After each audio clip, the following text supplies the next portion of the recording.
Supreme কোর্টে SIR মামলার শুনানি ইতিমধ্যেই শুরু হয়েছে। সুপ্রিম কোর্টে প্রধান বিচারপতির বেঞ্চে শুনানি চলছে। আপনারা জানেন 20শে ফেব্রুয়ারি অর্থাৎ শুক্রবার সুপ্রিম কোর্টে এসআইআর মামলার শুনানিতে একেবারে নজিরবিহীন নির্দেশ দিয়েছিল সর্বোচ্চ আদালত, যেখানে এই এসআইআর প্রক্রিয়াতে একেবারে যুক্ত করা হয়েছিল বিচার বিভাগকে।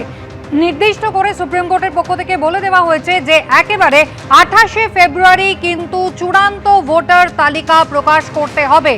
পরবর্তীকালে সাপ্লিমেন্টারি হিসাবে কিন্তু এক্সট্রা তালিকা প্রকাশ করা যেতে পারে, কিন্তু চূড়ান্ত ভোটার তালিকার দিন বাড়ানো হয়নি এবং একেবারে স্পষ্ট করে সেই নির্দেশ দিয়ে দিয়েছিল সর্বোচ্চ আদালত। সুপ্রিম কোর্টে প্রধান বিচারপতির বেঞ্চে ইতিমধ্যেই শুনানি শুরু হয়েছে। অতনু হালদার আমাদের সঙ্গে রয়েছেন এই মুহূর্তে টেলিফোন লাইনে। অতনু, আমরা জানি 10ই মার্চ ছিল পরবর্তী শুনানি, কিন্তু আজকে ফের একবার সুপ্রিম কোর্টে এসআইআর মামলার শুনানি ইতিমধ্যেই শুরু হয়েছে। দেখো, একদম শুনানি শুরু হয়ে গেছে এবং শুনানিতে আজকে যেটা হয়েছে সেটা মূলত এখন পর্যন্ত যেটা হয়েছে সেটা হচ্ছে সুপ্রিম কোর্টের বক্তব্য যে শুধুমাত্র পশ্চিমবঙ্গ থেকে নয়, পশ্চিমবঙ্গের পাশাপাশি উড়িষ্যা, ঝাড়খণ্ড থেকেও জুডিশিয়াল অফিসারদের নিয়োগ করা যাবে। অর্থাৎ তুমি জানো যে এই এসআইআর মামলায় এর আগে সুপ্রিম কোর্ট যে নির্দেশ দিয়েছিল তাতে বলা হয়েছিল যে আমাদের রাজ্য থেকে অর্থাৎ পশ্চিমবঙ্গ থেকে জুডিশিয়াল অফিসারদের নিয়োগ করা হবে এসআইআর এর বাকি যে কাজটা আছে সেইটা সম্পূর্ণ করার জন্য, অর্থাৎ স্ক্রুটিনি, শুনানি এই সমস্ত করার জন্য। এবং এরপরে কলকাতা হাইকোর্টের প্রধান বিচারপতিকে এই নির্দেশ দেওয়া হয় যেহেতু, তাই এরপরে কলকাতা হাইকোর্টের প্রধান বিচারপতি তিনি বিভিন্ন জেলা থেকে ডিস্ট্রিক্ট জজদের এবং অ্যাডিশনাল ডিস্ট্রিক্ট জজদের এবং অবসরপ্রাপ্ত জুডিশিয়াল অফিসার যারা ডিস্ট্রিক্ট জজ ছিলেন এইরকম অবসরপ্রাপ্ত জুডিশিয়াল অফিসারদের এই কাজে নিয়োগ করতে থাকেন। প্রায় 250 জন মতো জজকে এখনো পর্যন্ত এই কাজে নিযুক্ত করা হয়েছে সুপ্রিম কোর্ট এই নির্দেশ দেওয়ার পর।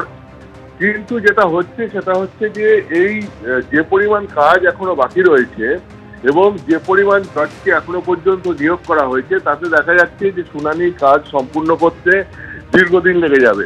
কিন্তু প্রথম হচ্ছে 28 ফেব্রুয়ারির মধ্যে চূড়ান্ত তালিকা প্রকাশ করতে হবে এবং তারপরে যেটা বাকি থাকবে সেটা হচ্ছে মনোনয়ন পর্ব শুরুর আগে সেই অতিরিক্ত ভোটার তালিকাও প্রকাশ করতে হবে।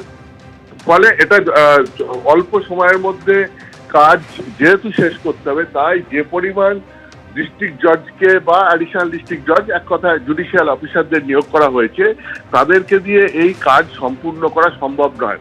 এবং সুপ্রিম কোর্টের নজরে এই বিষয়টি আসার পরে সুপ্রিম কোর্ট আজকে এই মামলার শুনানির দিন রেখেছিল, কারণ 10 মার্চ এই মামলার পরবর্তী শুনানি হওয়ার কথা ছিল, কিন্তু তড়িঘড়ি আজকে সকালেই সুপ্রিম কোর্ট এই মামলার শুনানি রাখে। তার কারণ হচ্ছে যে নির্দেশ সুপ্রিম কোর্ট দিয়েছে সেই নির্দেশ অনুযায়ী পুরো কাজ সম্পূর্ণ করতে গেলে যে সময় লাগবে তাতে দেখা যাচ্ছে যে ভোটের সময়সীমা সেক্ষেত্রে সঠিক সময় করা যাবে কিনা তা নিয়ে একটা প্রশ্ন ছিল, অর্থাৎ শুনানি শেষ করা যাবে কিনা। সেই কারণেই সুপ্রিম কোর্ট আজকে বলেছে যে সংখ্যক বিচারকদের এখন পর্যন্ত নিয়োগ করা হয়েছে সেটা পর্যাপ্ত না, এবং প্রত্যেক বিচারক যদি 250টা করে শুনানি করে তাহলে পরে দেখা যাচ্ছে 80 দিন লেগে যাবে। তো 80 দিন তো এখনো সময় নেই, সময় খুব অল্পই আছে। সেই কারণে সুপ্রিম কোর্ট আজকে নতুন করে নির্দেশ দিল যে উড়িষ্যা, ঝাড়খণ্ড থেকেও জুডিশিয়াল অফিসারদের নিয়োগ করা যাবে। এবং এই নির্দেশ দেওয়ার পরে কল্যাণ বন্দ্যোপাধ্যায়, রাজ্যের তরফ থেকে আইনজীবী বা মুখ্যমন্ত্রীর তরফ থেকে আইনজীবী কল্যাণ বন্দ্যোপাধ্যায়, তিনি বলেন যে অন্য রাজ্য থেকে বিচারক নিয়ে পরে স্থানীয় ভাষা নিয়ে সমস্যা হতে পারে। তাতে দেশের প্রধান বিচারপতি সূর্যকান্ত বলেন যে বাংলা, বিহার, উড়িষ্যা এটা তো একসময় অখণ্ড ছিল, তাই ওখানকার লোকেদের পশ্চিমবঙ্গ নিয়ে বেশ কিছুটা ধারণা আছে, এবং যেহেতু বেশ কিছুটা ধারণা আছে সেই কারণে তাদেরকে নিয়োগ করা যেতে পারে। এবং এই ব্যাপারে যেটা আরো বলা হয়েছে যে কলকাতা হাইকোর্টই অবশ্য ঠিক করবে যে কাদেরকে বাইরের রাজ্য থেকে নিয়োগ করা হবে এবং বাইরের রাজ্য থেকে নিয়োগ করা হবে কিনা। অর্থাৎ যদি রাজ্যের সমস্ত বিচারক দিয়ে কাজ সম্পূর্ণ হয়ে যায় তাহলে ঠিক আছে, যদি না হয় তাহলে কলকাতা হাইকোর্ট তাদের প্রয়োজন মতো সিদ্ধান্ত নেবে এবং সেই মতো পার্শ্ববর্তী রাজ্য থেকে সেক্ষেত্রে জুডিশিয়াল অফিসারদের নিয়োগ করবে।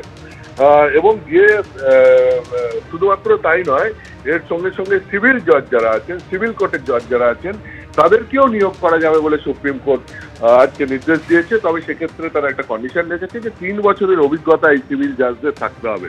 অর্থাৎ তোমাকে যদি আজকের সুপ্রিম কোর্টের শুনানির মূল যেটা সেটা যদি বলি তাহলে হচ্ছে এরকম যে সুপ্রিম কোর্ট আগের দিন যে নির্দেশ দিয়েছিল যে শুনানির যে কাজ এখনো পর্যন্ত বাকি আছে এসআইআর এর, সেই কাজ সম্পূর্ণ করার জন্য জুডিশিয়াল অফিসারদের নিয়োগ করতে হবে। এখন এই জুডিশিয়াল অফিসারদের নিয়োগ করতে গিয়ে যেটা দেখা যাচ্ছে এখনো পর্যন্ত প্রায় 250 জুডিশিয়াল অফিসারকে রাজ্যে এখান থেকে নিয়োগ করা হয়েছে। কলকাতা হাইকোর্টের প্রধান বিচারপতি এই পুরো কাজটা দেখভাল করছেন, তিনি নিয়োগের কাজটা নিজে দেখভাল করছেন সুপ্রিম কোর্টের নির্দেশ অনুযায়ী। এবং সুপ্রিম কোর্টের বক্তব্য হচ্ছে যে পরিমাণ জজ এখনো নিয়োগ করা হয়েছে তাতে দেখা যাচ্ছে যে যদি কাজ সম্পূর্ণ করতে হয় নির্দিষ্ট সময়ের মধ্যে তাহলে সেটা সম্ভব নয়। সব মিলিয়ে হিসেব করে দেখা যাচ্ছে যে জজেদের এখন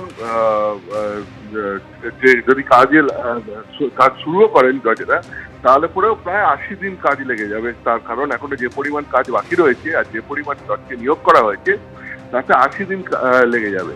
তো সেক্ষেত্রে সুপ্রিম কোর্ট একটা সমাধান সূত্র বের করতে বলেছে যে পশ্চিমবঙ্গের পার্শ্ববর্তী রাজ্য যেগুলো রয়েছে সেই রাজ্য যেমন ঝাড়খণ্ড, উড়িষ্যা এই সমস্ত রাজ্য থেকেও সেখান থেকেও ডিস্ট্রিক্ট জাজদের বা জুডিশিয়াল অফিসারদের এবং সিভিল জজও যাদের 3 বছরের অভিজ্ঞতা আছে তাদেরকে নিয়োগ করা যেতে পারে এবং কলকাতা হাইকোর্ট প্রয়োজন মতো সেই নিয়োগ করতে পারবে।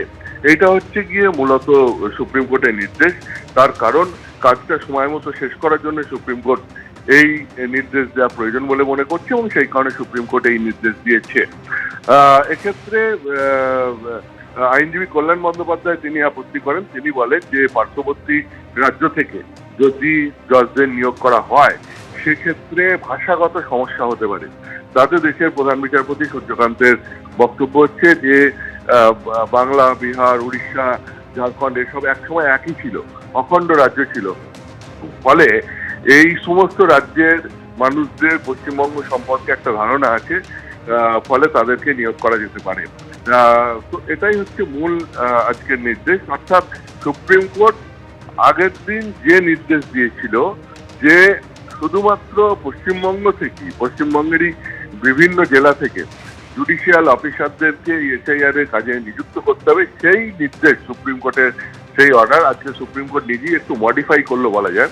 এবং সেটা মডিফাই করে সুপ্রিম কোর্ট যে নতুন নির্দেশ দিল তাতে সুপ্রিম কোর্টের বক্তব্য হচ্ছে শুধুমাত্র পশ্চিমবঙ্গ নয়, পশ্চিমবঙ্গের পার্শ্ববর্তী রাজ্যগুলি থেকেও জুডিশিয়াল অফিসারদেরকে এই এসআইআর এর কাজে নিয়োগ করা যাবে, যারা এখানে শুনানির কাজ বা স্কুটিনির কাজ এখনো পর্যন্ত যেটা বাকি রয়েছে সেটা দেখবে এবং সেই মতো চূড়ান্ত ভোটার লিস্ট এবং তারপরে প্রয়োজন মতো অ্যাডিশনাল ভোটার লিস্ট সেগুলো সব বের হবে। তো এটাই হচ্ছে আজকে মূলত সুপ্রিম কোর্টের প্রধান বিচারপতি 3 সদস্যের বেঞ্চের নির্দেশ। অতনু ধন্যবাদ। এবিপি আনন্দ এগিয়ে থাকে, এগিয়ে রাখে।